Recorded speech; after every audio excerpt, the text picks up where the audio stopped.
Students, we will discuss about the important news. First news is regarding the parliament का जो winter session है उसके perspective से है। स्टूडेंट्स, पार्लियामेंट का जो विंटर सेशन है उस दौरान में डिस्टरबेंस का सिचुएशन क्रिएट हुआ। आप देखिए कि डिस्टरबेंस का जो सिचुएशन है उसे देखते हुए हमारे जो लोकसभा के हेड हैं स्पीकर सर और राज्यसभा के जो हेड हैं चेयरमैन सर उनके द्वारा अपोजिशन के जो पॉलिटिकल पार्टीज हैं उनके जो फ्लोर लीडर्स हैं उनके साथ में डिस्कशन को कैरी किया गया जिससे कि यहाँ पे डिस्टरबेंस है उसको स्टॉप किया जा सके और हाउस का जो बिजनेस है जो हाउस के जो डिफरेंट वर्क्स हैं उनको यहाँ पे कैरी आउट किया जा सके। स्टूडेंट्स, अगर हम डिस्कस करें पार्लियामेंट्री जो सेशंस है उसके पर्सपेक्टिव से तो आप देखिए कि हमारा जो कॉन्स्टिट्यूशन है, कॉन्स्टिट्यूशन का जो आर्टिकल 85 है उसके अंदर पार्टिकुलरली यहाँ पे सेशंस के बारे में नहीं मेंशन किया गया है। कॉन्स्टिट्यूशन के अंदर मेंशन यही किया गया है कि पार्लियामेंट के जो दो सेशंस हैं उनके बीच जो गैप है वो मोर देन 6 मंथ का जो गैप है वो नहीं होना चाहिए। आप देखिए कि 6 मंथ से ज़्यादा का जो गैप है वो नहीं होना चाहिए। सेशंस के पर्सपेक्टिव से नहीं मेंशन है कॉन्स्टिट्यूशन के अंदर में कि पार्टिकुलरली कितने जो सेशन है उसको कैरी आउट करना है पार्लियामेंट का एक ईयर के दौरान में। नेक्स्ट अगर हम डिस्कस करें स्टूडेंट्स फ्लोर लीडर्स के पर्सपेक्टिव से तो आप देखिए कि एवरी पॉलिटिकल पार्टी जिसका पार्लियामेंट के फ्लोर के ऊपर रिप्रेजेंटेशन है तो उनके वहाँ पे एक फ्लोर लीडर हुआ करते हैं जिनके द्वारा जो मेंबर्स हैं उस पॉलिटिकल पार्टी से रिलेटेड जो मेंबर ऑफ पार्लियामेंट है उनका जो सीटिंग अरेंजमेंट है किसके रिगार्डिंग में किस टॉपिक के पर्सपेक्टिव से किस मेंबर को जो क्वेश्चन पूछना है किस मेंबर को किस तरीके से डिस्कशन को कैरी आउट करना है तो उन सभी का जो डिसीजन है फ्लोर लीडर के द्वारा कैरी आउट किया जाता है। सपोज कीजिए स्टूडेंट्स किसी पॉलिटिकल पार्टी का एक या दो का यहाँ पे रिप्रेजेंटेशन है, एक या दो उनके मेंबर ऑफ पार्लियामेंट है तो उनका भी आपको जो फ्लोर लीडर है वो देखने के लिए मिलेगा हाउस के फ्लोर के ऊपर में।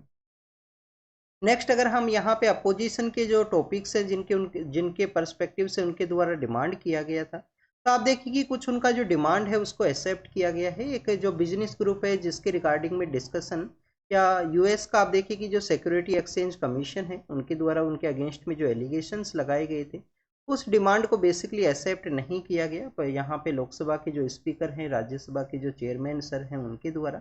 इसके अलावा आप देखिए कि जो बिजनेस एडवाइजरी कमेटी है उसका जो मीटिंग है उसको भी यहाँ पे कैरी आउट किया गया। बिजनेस एडवाइजरी कमेटी कुछ ऐसी कमेटीज हैं जिनको कि स्पीकर ऑफ लोकसभा के द्वारा हेड किया जाता है। लोकसभा के अंदर जो कमेटीज हैं जिसके अंदर आपको बिजनेस एडवाइजरी कमेटी है, बिजनेस एडवाइजरी कमेटी के अलावा स्टूडेंट्स आपको रूल्स कमेटी है, जनरल पर्पज कमेटी है, ये कुछ ऐसी कमेटीज आपको देखने के लिए मिलेंगी जिनको स्पीकर के द्वारा हेड किया जाता है। स्टूडेंट जो बिजनेस एडवाइजरी कमेटी राज्यसभा के अंदर है इस कमेटी के पर्सपेक्टिव से यहाँ पे डिस्कस करते हैं। आप देखिए कि लोकसभा के अंदर ये जो कमेटी है बिजनेस एडवाइजरी कमेटी है इसके अंदर आपको टोटल 15 मेंबर्स हैं वो देखने के लिए मिलेंगे। लोकसभा के अंदर जो मेंबर्स का जो संख्या है वो 15 है, राज्यसभा के अंदर जो मेंबर्स का जो संख्या है वो आपको 11 है। बिजनेस एडवाइजरी कमेटी के रिगार्डिंग में हाउस का बिजनेस किस तरीके से कैरी आउट करना है उसका ये कमेटी है। और आप देखिए कि लोकसभा के अंदर हेड किसके द्वारा किया जाता है, स्पीकर के द्वारा लोकसभा के अंदर हेड किया जाता है इस कमेटी को। और राज्यसभा के अंदर हेड किया जाता है चेयरमैन सर मीन्स हमारे जो वाइस प्रेसिडेंट सर हैं उनके द्वारा। तो स्टूडेंट्स राज्यसभा के अंदर चेयरमैन है, लोकसभा के अंदर स्पीकर हैं। अब आपको यहाँ पे एक और जानकारी होना चाहिए, जो रूल्स कमेटी है रूल्स कमेटी आपको देखने के लिए मिलेगा बोथ हाउस के अंदर वो कमेटी है। 15 और 16 मेंबर हैं वो टोटल उसके अंदर में। लोकसभा के अंदर जो मेंबर्स का जो संख्या है वो 15 है, राज्यसभा के अंदर 16 है। वो एक रूल्स कमेटी है कि हाउस के अंदर रूल्स को किस तरीके से कैरी आउट करना है। तो हो सकता है आपसे एग्जाम के अंदर क्वेश्चन पूछ लिया जाए कि कौन सा ऐसा कमेटी है पार्लियामेंट्री कमेटी जिसके अंदर राज्यसभा के अंदर मेंबर्स का जो नंबर है वो मोर देन द लोकसभा का जो कमेटी है उससे ज़्यादा है। तो आप देखिए कि रूल्स कमेटी के अंदर आपको देखने के लिए मिलेंगे।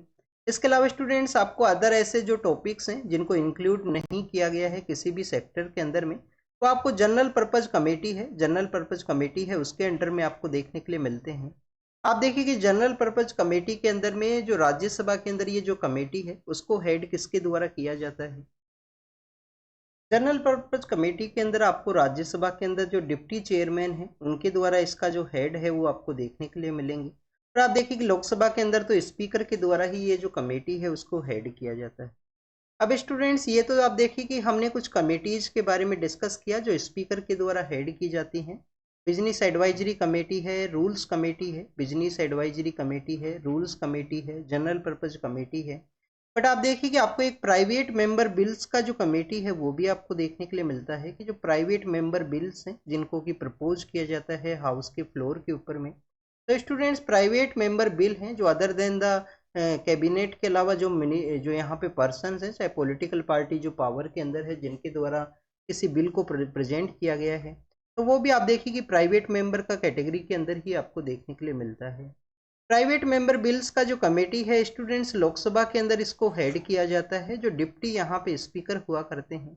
आप देखिए कि जो डिप्टी स्पीकर हैं उनके द्वारा इस कमेटी को हेड किया जाता है लोकसभा के अंदर में।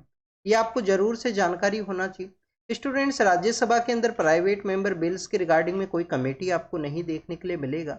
जो बिजनेस एडवाइजरी कमेटी है उसी के द्वारा आप देखिए कि जो यहाँ पे बेसिकली प्राइवेट मेंबर बिल्स है उसको डील किया जाता है। तो ये हाउस की कुछ कमेटीज हैं उसके बारे में हमने डिस्कस किया, क्योंकि बिजनेस एडवाइजरी कमेटी के बारे में मेंशन किया गया था।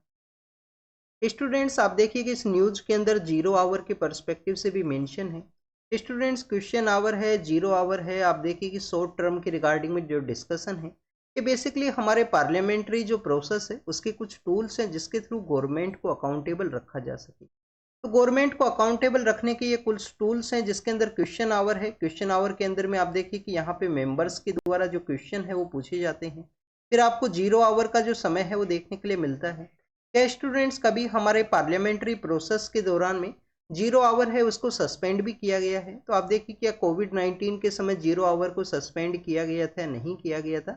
ये आपको जरूर से पता होना चाहिए। नहीं पता है तो इसके बारे में गूगल करना, रीड करना, क्योंकि कई कई बार ऐसे भी क्वेश्चंस पूछ लिए जाएंगे एग्जाम के अंदर में। क्या जीरो आवर को सस्पेंड किया गया था? क्या कंटिन्यूस ये प्रोसेस है? क्या किसी इमरजेंसी के दौरान में तो सस्पेंड नहीं किया गया था जीरो आवर को? क्योंकि आप देखिए कि हमारे जो भारत रत्न अवार्ड्स हैं, जो हमारे जो भारत रत्न अवार्ड्स हैं, उसके रिगार्डिंग में 2021 का जो प्रीलिम्स है उसके अंदर एक क्वेश्चन पूछा गया था। 21 की प्रीलिम्स के अंदर क्वेश्चन ये पूछ लिया गया था, क्या ये जो अवार्ड है वो कंटिन्यूस है? जब से हमें इंडिपेंडेंस को अचीव हुआ है, जब से कंटिन्यूस ये अवार्ड्स हैं, या किसी समय इनका डिसकंटिन्यूटी है, या कभी इनको ग्रांट भी नहीं किया गया था, जो हमारे पद्म अवार्ड्स है उसकी रिगार्डिंग में। तो ऐसे आपको जरूर से जानकारी होना चाहिए। यही आपका होमवर्क है कि zero hour and question hour को क्या कभी किसी टाइम में सस्पेंड किया गया था, ये आपको रीड करना है।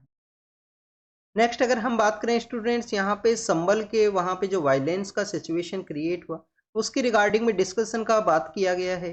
फ्लोर ऑफ द हाउस के जो फ्लोर लीडर्स हैं डिफरेंट पॉलिटिकल पार्टीज के, कॉन्स्टिट्यूशन के रिगार्डिंग में डिबेट के पर्सपेक्टिव से डिस्कशन था उनका, तो उसको एक्सेप्ट किया गया है यहाँ पे जो हेड ऑफ द हाउसेज हैं उनके द्वारा। नेक्स्ट अगर हम बात करें तो बांग्लादेश के बारे में भी था, और आप देखिए कि बांग्लादेश के ही रिगार्डिंग में एक न्यूज़ को मेंशन किया गया है। त्रिपुरा के वहाँ पे बांग्लादेश के अंदर जो माइनॉरिटी कम्युनिटीज़ हैं उनके अगेंस्ट में जो वायलेंस है उसके अगेंस्ट में आप देखिए कि एक प्रोटेस्ट को कैरी आउट किया गया है, जिसके अंदर जो अटैक है बांग्लादेश का जो कमीशन है वहाँ पे भी अटैक है वो देखने के लिए मिला है। तो ये बांग्लादेश के बारे में था, तो आप देखिए कि उसके बारे में हमने डिस्कस किया। नेक्स्ट अगर हम बात करें महाराष्ट्र के, वहाँ पे इलेक्शंस हैं वो कंडक्ट हुए, मैंडेट मिला है पॉलिटिकल पार्टीज के अलायंस को। अब उसी के रिगार्डिंग में जो चीफ मिनिस्टर है उसको चूज किया जाएगा पॉलिटिकल पार्टीज के द्वारा। आप देखिए कि डिस्कशन के थ्रू पॉलिटिकल पार्टीज के जो हेड हैं उनके जो फेवरेट पर्सन है, तो इस तरीके से आपको ये पॉलिटिकल न्यूज है कम्प्लीटली। बट आपको यहाँ पे जानकारी ये होना चाहिए कि जब लेजिस्लेटिव असेंबली का टेन्योर कंप्लीट होता है, वहाँ पे किसी भी जो नई न्यू पर्सन है उसको नहीं चूज किया गया है, तो आप देखिए कि केयर टेकर चीफ मिनिस्टर जो अर्लियर चीफ मिनिस्टर हुआ करते हैं उनको as a caretaker chief minister के रूप से अपॉइंट किया जाता है गवर्नर के द्वारा।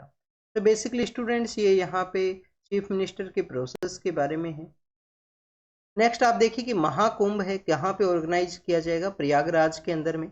महाकुंभ कब ऑर्गेनाइज होता है? 12 ईयर्स का जो गैप है उसके बाद में इसको ऑर्गेनाइज किया जाता है। हमारे कंट्री के अंदर 4 प्लेसेज हैं। 4 कौन कौन से प्लेसेज हैं स्टूडेंट्स? हरिद्वार है उत्तराखंड के अंदर में, प्रयागराज है उत्तर प्रदेश के अंदर में, उज्जैन है आप देखिए कि मध्य प्रदेश के वहाँ पे, और स्टूडेंट्स नासिक नाम की जो जगह है वो महाराष्ट्र के वहाँ पे।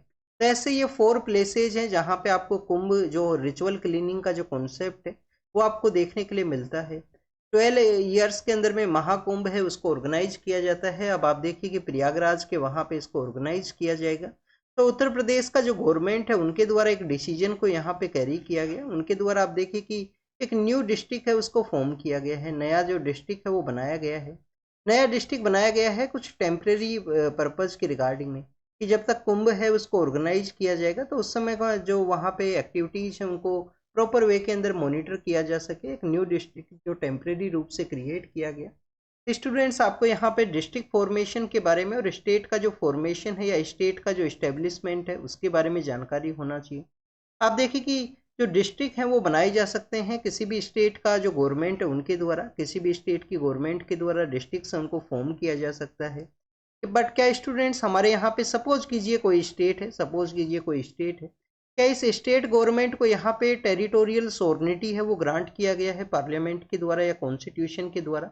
स्टूडेंट्स हमारे यहाँ पे जो स्टेट्स हैं उनको किसी भी तरीके का जो सॉवरेनिटी है वो नहीं है कि उनके द्वारा अपना जो टेरिटोरियल एरिया है उसके रिगार्डिंग में उनको चेंज नहीं किया जा सकता एरिया को। आप देखिए कि काफ़ी बार एरियाज को चेंज करते हुए, आप सपोज कीजिए यहाँ पे कोई स्टेट है वो सिचुएटेड है, तो बेसिकली इन दो एरियाज को कंबाइन करते हुए, बोथ जो स्टेट्स के एरियाज को कंबाइन करते हुए एक नया जो स्टेट है वो भी क्रिएट किया जा सकता है।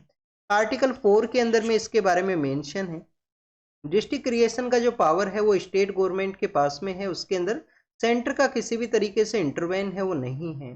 नेक्स्ट अगर हम बात करें स्टूडेंट्स, यहाँ पे हमारे जो जहाँ पे कुंभ मेला है उसको ऑर्गेनाइज किया जाएगा, कुंभ जो आप देखिए कि महाकुंभ है उसको ऑर्गेनाइज किया जाएगा, तो उसके अंदर देखिए कि रिवर्स का भी फ्लो हुआ करता है। तो आपके लिए यहाँ पे एक होमवर्क है, होमवर्क आपके लिए ये है कि जो हमारा उज्जैन नाम की जो जगह है जहाँ पे ट्रॉपिक ऑफ कैंसर भी पास करता है, और इसके अलावा जो नासिक नाम की जो जगह है वहाँ से कौन सा रिवर है वो निकलता है, उस रिवर का जो नेम है कमेंट सेक्शन के अंदर जरूर से बताना, ये आपके लिए होमवर्क है। नेक्स्ट अगर हम बात करें स्टूडेंट्स, तो बंगाली के पर्सपेक्टिव से है, आप देखिए कि हमारा जो स्टेट है वेस्ट बंगाल, वहाँ पे कॉमर्शियल जो साइन बोर्ड्स है उसको बंगाली के अंदर लगाया जाए, ये कंपलसरी किया गया है कलकत्ता के वहाँ पे। स्टूडेंट्स रिसेंटली हमारी गवर्नमेंट के द्वारा कुछ ऐसी भी लैंग्वेज हैं जिनको कि क्लासिकल लैंग्वेज का जो स्टेटस है वो दिया गया था, जिसके अंदर आप देखिए कि जो बंगाली लैंग्वेज है वो भी आपको देखने के लिए मिलेगा। आप देखिए कि रिसेंटली 5 न्यू लैंग्वेज हैं उनको क्लासिकल लैंग्वेज का जो स्टेटस है वो दिया गया। कौन कौन सा लैंग्वेज है स्टूडेंट्स? पाली है, पाली के अलावा आप देखिए कि प्रकृत है, पाली है, प्रकृत है, बंगाली लैंग्वेज है स्टूडेंट्स, जो बंगाली लैंग्वेज है वो आपको देखने के लिए मिलेगा। इसके अलावा स्टूडेंट्स यहाँ पे जो मराठी लैंग्वेज है जिसका डिमांड हुआ करता था कि उनको स्टेटस दिया जाए, और मराठी के अलावा स्टूडेंट्स आपको आसामीज जो लैंग्वेज है, आसामीज जो लैंग्वेज है वो भी आपको देखने के लिए मिलेगा। अर्लियर फेज के अंदर टोटल 6 लैंग्वेज हुआ करती थी क्लासिकल लैंग्वेज, अब 5 और हैं, तो यहाँ पे टोटल 11 लैंग्वेज हैं प्रेजेंट समय में। अर्लियर समय में जो 6 लैंग्वेज हुआ करती थी, 4 तो आप देखिए कि सदर्न पार्ट ऑफ इंडिया से हैं, जिसके अंदर आपको तमिल है, तमिल के अलावा स्टूडेंट तेलुगु है, आंध्र प्रदेश एंड तेलंगाना के वहाँ पे। फिर आप देखिए कि कन्नड़ा है, कन्नड़ जो आपको कर्नाटका के रीजन के अंदर में, मलयालम है जो आपको केरल के वहाँ पे बोली जाती है। स्टूडेंट्स ओडिया लैंग्वेज है, और ओडिया के अलावा आप देखिए कि संस्कृत लैंग्वेज। तो अर्लियर फेज के अंदर 6 लैंग्वेज हुआ करती थी, 5 न्यू लैंग्वेज को अब ऐड किया गया है, तो टोटल 11 लैंग्वेज हैं जो हमारी क्लासिकल लैंग्वेज है, ये आपको पता होना चाहिए। हमारी शेड्यूल लैंग्वेज कितना है? 22 हमारी शेड्यूल लैंग्वेज है प्रेजेंट समय के अंदर में। और आप देखिए कि उसके भी वहाँ पे जो डिफरेंट अमेंडमेंट एक्ट्स के थ्रू उसको ऐड किया। नेक्स्ट अगर हम बात करें स्टूडेंट्स, आप देखिए कि 3 दिसंबर का जो डे है उसको यूएन के द्वारा इंटरनेशनल डे ऑफ, आप देखिए कि जो डिसेबल पर्सनस हैं उनका अवेयरनेस के रिगार्डिंग में इसको यहाँ पे बेसिकली आप देखिए अवेयरनेस डे के रूप से इसको सेलिब्रेट किया जाता है। तो स्टूडेंट दिसंबर 3 का जो डे है उसको अवेयरनेस के रिगार्डिंग में ये डे का सेलिब्रेशन है। डे के पर्सपेक्टिव से अगर हम डिस्कस करें तो डिसेबल जो पर्सनस हैं, डिसेबल पर्सनस का जो नंबर्स के बारे में अगर हम डिस्कस करें, आप देखिए कि उनको किस तरीके से राइट है वो यहाँ पे प्रोवाइड किया जाए, उसके बारे में इस एडिटोरियल के अंदर डिस्कशन है। नेक्स्ट एडिटोरियल के अंदर भी जो डिसेबल पर्सनस है उसी के रिगार्डिंग में उनका जो इंक्लूजन किस तरीके से कैरी आउट किया जाए, न्यूट्रिशनल जो उनका डिमांड है उसको फुलफिल करने का क्यों ज़रूरत है, क्योंकि आप देखिए कि अगर कमज़ोर इम्यून सिस्टम है तो डिसेबल पर्सनस को और भी तरीके का जो प्रॉब्लम्स है वो क्रिएट करता है। तो स्टूडेंट्स उसी के रिगार्डिंग में है, तो उसको हम यहाँ पे डिटेल के अंदर डिस्कस करेंगे बोथ आर्टिकल्स को। आप देखिए कि सबसे पहले डिसेबल पर्सनस के जो नंबर्स है उसके बारे में अगर हम डिस्कस करें तो 2011 का जो हमारा सेंसस है, 11 के सेंसस के अंदर बताया गया कि हमारी जो टोटल पॉपुलेशन है उसका 2.21% जो पर्सनस है वो डिफरेंट काइंड ऑफ डिसेबिलिटीज़ है उसको फेस करते हैं। आप देखिए कि WHO का जो सर्वे है, WHO का जो सर्वे है वो भी कंडक्ट हुआ अलग अलग कंट्रीज के वहाँ पे, जिसके अंदर 16% के आसपास जो पॉपुलेशन है उसका डिसेबिलिटी के अंदर डिफरेंट काइंड ऑफ डिसेबिलिटीज है, उसके साथ में उनका जो एंगेजमेंट है, आप देखिए कि डिसेबिलिटी है वो देखने के लिए मिला है। 2007 के समय आप देखिए कि यूएन का एक कन्वेंशन है, 2007 के समय इंडिया के द्वारा यूएन का एक कन्वेंशन है जिसके थ्रू यूएन का कन्वेंशन है डिसेबल पर्सन्स के रिगार्डिंग में। तो आप देखिए कि UN convention on the right of the person with disability, उस कन्वेंशन को इंडिया के द्वारा 2007 के समय रेटिफाई किया गया। और स्टूडेंट्स, पर्सन विद डिसेबिलिटी का जो right of the rights for the person of disability, उनके रिगार्डिंग में एक आपको एक्ट है वो 2016 के समय देखने के लिए मिलेगा। गवर्नमेंट के द्वारा आप देखिए कि उस यूएन के कन्वेंशन को जब रेटिफाई किया गया तो गवर्नमेंट के पास में ओब्लिगेशन है कि एक्ट है उसको इम्प्लीमेंट किया जाए हमारे टेरिटोरियल एरिया के अंदर में। सेंट्रल गवर्नमेंट के द्वारा 2016 के समय इस एक्ट को लाया गया, जो आप देखिए कि 1995 का जो अर्लियर फेज के अंदर एक्ट हुआ करता था उसको ये रिप्लेस करता है। क्यों रिप्लेस करता है स्टूडेंट्स? नंबर ऑफ डिसेबिलिटी हैं उनको इंक्रीज करके आप देखिए कि 21 जो डिसेबिलिटीज है उनको ऐड कर दिया गया, नंबर ऑफ डिसेबिलिटीज है उनको इम्प्रूव कर दिया गया। अर्लियर फेज के अंदर जो डिसेबिलिटी है वो 7 हुआ करती थी, काफ़ी सारी जो डिसेबिलिटीज है उनको ऐड किया गया है। क्या एसिड अटैक भी एक डिसेबिलिटी है? 21 जो डिसेबिलिटीज ऐड की गई थी, क्या उसके अंदर जो एसिड अटैक है वो भी एक डिसेबिलिटी है या नहीं है? ये आपको कमेंट सेक्शन के अंदर बताना है और आपको रीड भी करना है इसके बारे में, ये आपका होमवर्क है। नंबर ऑफ डिसेबिलिटी है उनको एक बार जरूर से रीड करना, किस किस को ऐड किया गया है। क्या सुसाइड भी एक डिसेबिलिटी का पार्ट है? मेंटल डिसेबिलिटी उसको काउंट किया गया है, इसके द्वारा सुसाइड का अटेम्प्ट किया गया। एसिड अटैक हुआ है किसी पर्सन के ऊपर में, क्या वो डिसेबिलिटी के अंदर काउंट किया जाएगा या नहीं? तो नेक्स्ट अगर हम डिस्कस करें स्टूडेंट्स इसके बारे में, तो आप देखिए कि इसी एक्ट के अंदर में जो सेक्शन 82 है उसके अंदर एक स्टेट कमिश्नर, हर एक स्टेट गवर्नमेंट बॉडी को अलाउ किया गया है कि एक स्टेट कमिश्नर जो डिसेबल पर्सन है उसके रिगार्डिंग में एज ए सिविल कोर्ट के रूप से वर्क करे, या क्वासी जुडिशियल उसके जो फंक्शंस हैं उसको प्रोवाइड किए गए।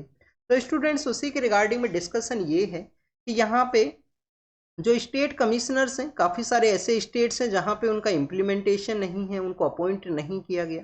काफ़ी सारे ऐसे भी स्टेट्स हैं जहाँ पे जो कमिश्नर है वो सिविल सर्विस से रिलेटेड जो रिटायर्ड पर्सन है या सिविल सर्विस से रिलेटेड पर्सन को अपॉइंट कर दिया गया है।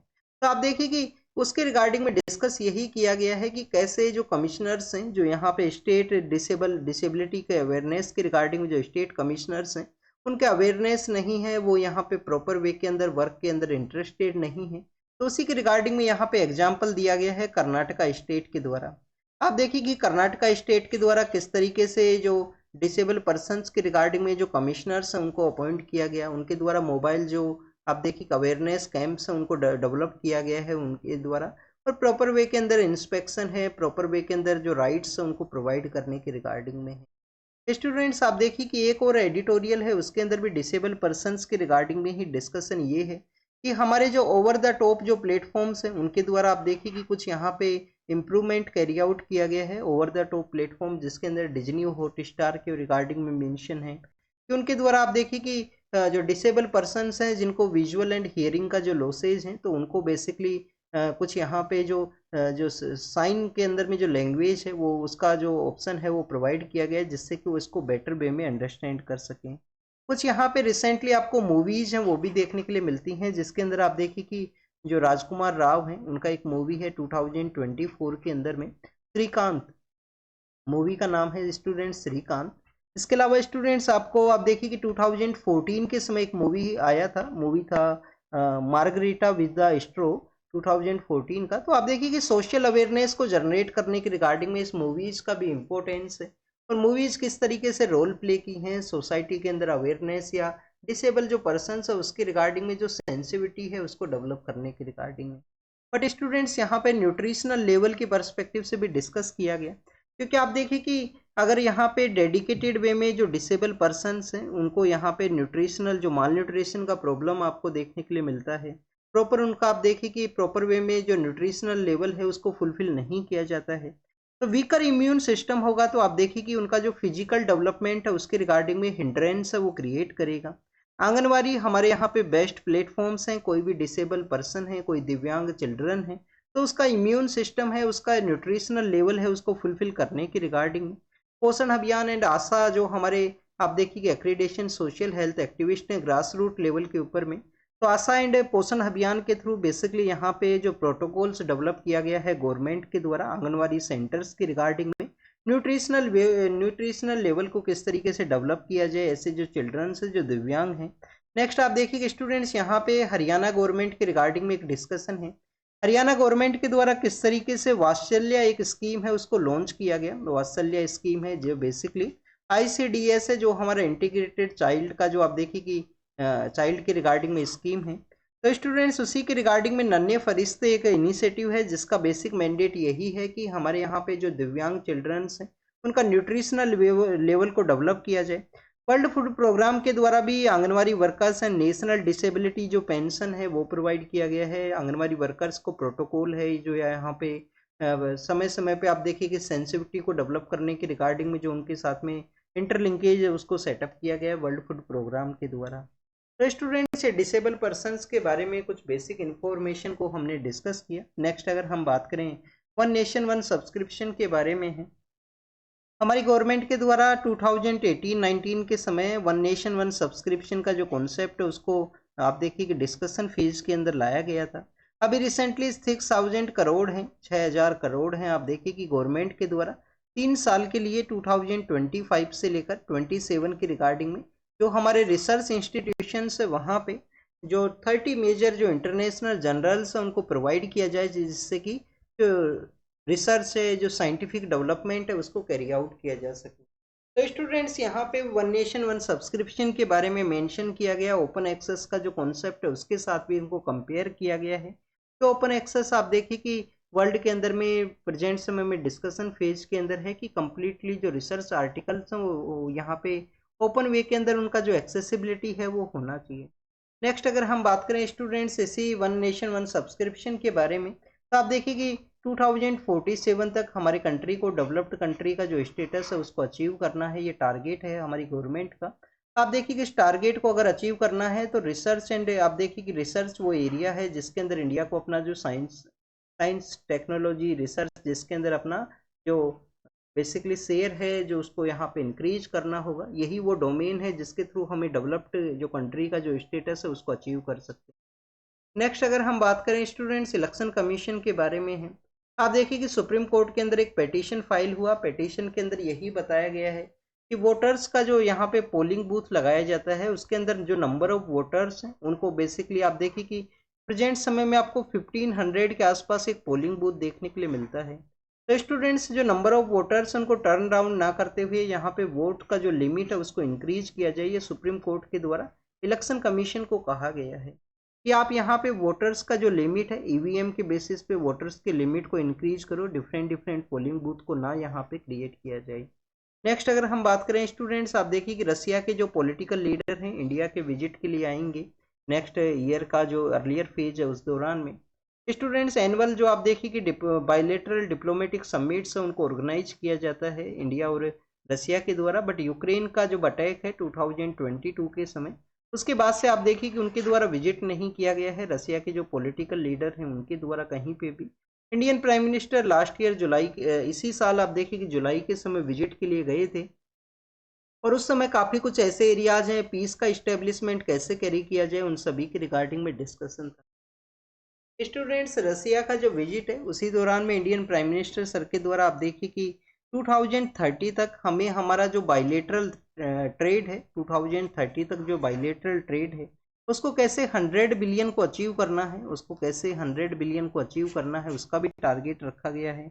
चेन्नई व्लादिवोस्तोक का आप देखिए कि जो मेरी टाइम ट्रेड है उसको रिसेंटली आप देखिए कि हमने जो ऑब्जर्वर रिसर्च फाउंडेशन का जो सागर मंथन हुआ था, सागर मंथन आप देखिए कि हुआ था उसके अंदर भी हमने डिस्कस किया था। तो चेन्नई व्लादिवोस्तोक का जो मैरीटाइम ट्रेड रूट है उसको डेवलप करने के बारे में यहाँ पे मेंशन किया गया है कि फार ईस्ट रीजन के साथ में इंडिया ने अपना कनेक्टिविटी को सेटअप किया है रसिया के वहाँ पे। नेक्स्ट अगर हम बात करें स्टूडेंट्स ऑक्सफोर्ड का आप देखिए कि स्टडी कैरी आउट किया गया इंडिया का जो प्रगति सिस्टम है। प्रगति क्या है बेसिकली, प्रगति आप देखिए कि पीएमओ के थ्रू आपके इंडिया के जितने भी प्रोजेक्ट्स हैं उनका मॉनिटरिंग आपको देखने के लिए मिलेगा जिसको कि बेसिकली प्रोएक्टिव गवर्नेंस, प्रोएक्टिव आप देखिए कि governance and timely implementation of projects के बारे में है। तो स्टूडेंट्स एक्टिवली वे में आप देखिए कि किस तरीके से गवर्नेंस है उसको कैरी आउट किया जाए। Proactive governance for the timely implementation of projects के बारे में है प्रगति सिस्टम, जो कि पीएमओ के थ्रू उसका मॉनिटरिंग है हर एक प्रोजेक्ट का। आप देखिए कि इंडिया का जो जीडीपी ग्रोथ है उसके अंदर भी 1 to 2% का जो इंक्रीज है वो बताया गया है, जिससे कि टाइमली किस तरीके से प्रोजेक्ट्स को मॉनिटर किया गया, उनका इम्प्लीमेंटेशन कैरी आउट किया गया इस प्रगति सिस्टम के थ्रू पीएमओ के द्वारा। नेक्स्ट अगर हम बात करें स्टूडेंट्स, यहाँ पे डिस्कस किया गया है लेबनान के बारे में। लेबनान के द्वारा मेंशन किया गया कि इजराइल के द्वारा आप देखिए कि कुछ अटैक्स हैं उनको कैरी आउट किया गया है, जो यहाँ पे सीज फायर का एग्रीमेंट साइन हुआ था उसका जो वायलेशन है वो कैरी किया गया। नेक्स्ट आप देखिए कि नेपाल को कुछ जो सपोर्ट है वो प्रोवाइड किया गया है चाइना के द्वारा। अब ये जो बेसिकली सपोर्ट है असिस्टेंस के रूप से है। बेल्ट एंड रोड इनिशिएटिव का जो डेप्थ है उसको तो बेसिकली अलाउ नहीं किया गया था नेपाल के द्वारा। और स्टूडेंट्स यहाँ पे इजराइल के ही बारे में है। इजराइल के द्वारा आप देखिए कि गाजा के एरिया के अंदर जिस तरीके से अटैक किया गया, यूएन के चीफ के द्वारा भी वहाँ का जो ह्यूमैनिटेरियन सिचुएशन है उसके रिगार्डिंग में वॉइस को रेज किया गया। स्टूडेंट्स यूएस के जो प्रेसिडेंट है उनके द्वारा अपने ही जो सन है उनको पार्डन है वो प्रोवाइड किया गया। हमारे कॉन्स्टिट्यूशन के अंदर आर्टिकल 72 के अंदर जो पार्डन प्रोसेस है उसके बारे में मेंशन है प्रेसिडेंट के पर्सपेक्टिव से। और अर्लियर फेज के अंदर में आप देखिए कि जो बाइडेन है उनके द्वारा कहा गया था कि किसी भी तरीके से पार्डन एंड कम्यूट है वो नहीं प्रोवाइड किया जाएगा। कम्यूटेशन मीन्स सब्सटीट्यूशन, जो भी पनिशमेंट है उसका एक सब्सटीट्यूशन वहाँ पे कर दिया जाता है। जिसके अंदर आप देखिए कि जो कमिट के अंदर में क्या किया जाता है ये आप कमेंट सेक्शन के अंदर बताना। क्या वहाँ पे सजा के अंदर सजा का जो पनिशमेंट का जो फॉर्म है उसके अंदर चेंज होता है या टेन्योर को चेंज कर दिया जाता है। 1 ईयर का अगर पनिशमेंट हुआ तो क्या उसको 6 मंथ का कर दिया जाएगा, ये आपको पता होना चाहिए। कम्यूट के अंदर में आपको कमेंट सेक्शन के अंदर बताना है। नेक्स्ट आप देखिए कि जॉर्जिया के बारे में है, वहाँ पे प्रोटेस्ट के पर्सपेक्टिव से जॉर्जिया का लोकेशन आपको पता होना चाहिए। सपोज कीजिए स्टूडेंट्स ये ब्लैक सी है, सपोज कीजिए ब्लैक सी है। ब्लैक सी के यहाँ पे आप देखिए कि आपको देखने के लिए मिलता है आपको यूक्रेन का ही जो पार्ट है, यहाँ पे सी ऑफ अजोव है। सी ऑफ अजोव है, ये ब्लैक सी का पार्ट है। यहाँ पे जो जॉर्जिया है वो सिचुएटेड है, यहाँ पे जॉर्जिया सिचुएटेड है। स्टूडेंट जॉर्जिया का जो north and north eastern part है, नॉर्थ एंड नॉर्थ ईस्टर्न जो पार्ट है ये आप देखिए कि रसिया के द्वारा शेयर किया जाता है। साउथ ईस्टर्न पार्ट है, यहाँ पे आपको अजरबैजान का प्रेजेंस देखने के लिए मिलेगा। यहाँ पे कुछ पार्ट अर्मेनिया का है, बाकी आप देखिए कि जो पार्ट है वो टर्की का है।